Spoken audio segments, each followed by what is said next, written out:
গাড়ির ভাড়াটা দিন। আমি গাড়ি লিফট বলে উঠেছি। না, আপনি লিফট বলে উঠলে পরে তো হবে না।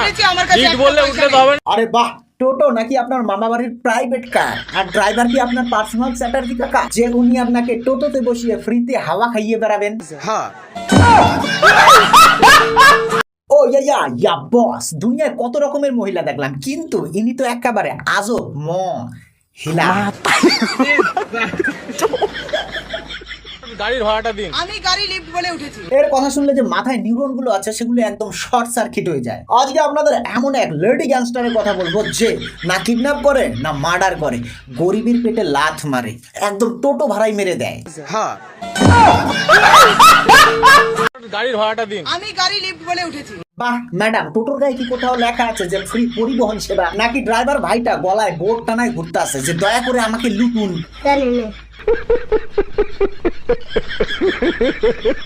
উঠলে পরে তো হবে না।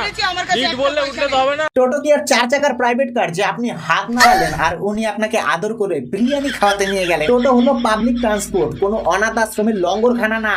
क्या बात है सर, क्या बात है सर, क्या बात, ये बात है। তোমার কাছে একটাও পয়সা নাই, অথচ রাস্তায় বেরিয়ে টোটোতে উঠে উইদাউট টিকিটে জার্নি করা হচ্ছে। এই ম্যাডামদের জন্য একটাই টিপস, যদি টাকা না থাকে তাহলে পা দুটোকে একটু কষ্ট দিয়ে হেঁটে যান, তাতে ফিটনেসও ভালো থাকবে আর এইরকম গরিব ড্রাইভারের রক্ত জল করা পয়সায় টান পড়বে না।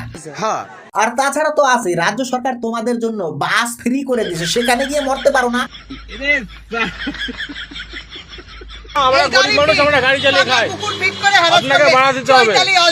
আরে ম্যাডাম, আপনার মাথার স্ক্রুটা কি ঢিলা নাকি একেবারে পুরো কন্ট্রোল সিস্টেমটাই একদম হ্যাং হয়ে গেছে? আপনার কি মনে হয় আপনি কি কুকুরগুলার হেড কমান্ডার, নাকি যে রাস্তায় কুকুরগুলা ঘোরাফেরা করে সেগুলার আপনি সুপারি কিলার, যে আপনি বলবেন গো টাইগার বাইট দা টোটো আর কুকুরগুলা দৌড়ে গিয়ে ওই টোটোর চাকা কামড় দিয়ে ধরবে?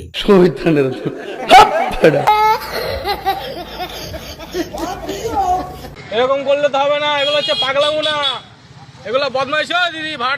এই ম্যাডাম, ভাড়াটা দিয়ে গেলেন না তো? ম্যাডাম নেক্সট টাইম যখন রাস্তায় বের হবেন তখন টোটোতে না চেপে রাস্তার যে পাগলা কুকুরগুলো আছে সেগুলোর পিঠে চেপে যাতায়াত করবেন।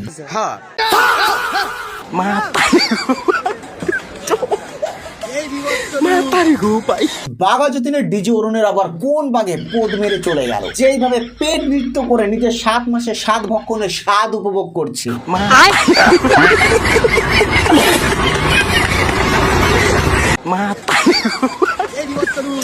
অরুণ ভাই, আর বেশি ঝাঁকাঝাঁকি করো না, আর 2 মাস মাত্র, তারপরে আবার পোল আলো করতে কোন ডিজে জন্ম নেয়?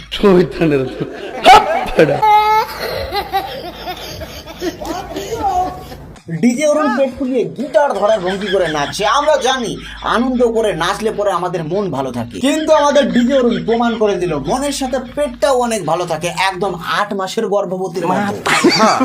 ভাই গিটারটা একটু আস্তে বাজাও, পেটের ভিতরের বাচ্চা এখনই সুর ধরে নাচ শুরু করে দিবে। না মানে আমি মনে মনে ভাবছি নাচটা শেষ হলে আমি অভিনন্দনটা কাকে জানাবো, ডিজে অরুণকে নাকি ডিজে অরুণের পেট থেকে যে নতুন রকস্টার বেরোবে তাকে? ভাই প্লিজ একটু আস্তে, ওইভাবে ঝাটকা নাচ দিবেন না, কারণ আশেপাশের লোকাল অডিয়েন্স আপনার নাচ দেখতে আসে, অকালে ডেলিভারি করতে আসে নাই।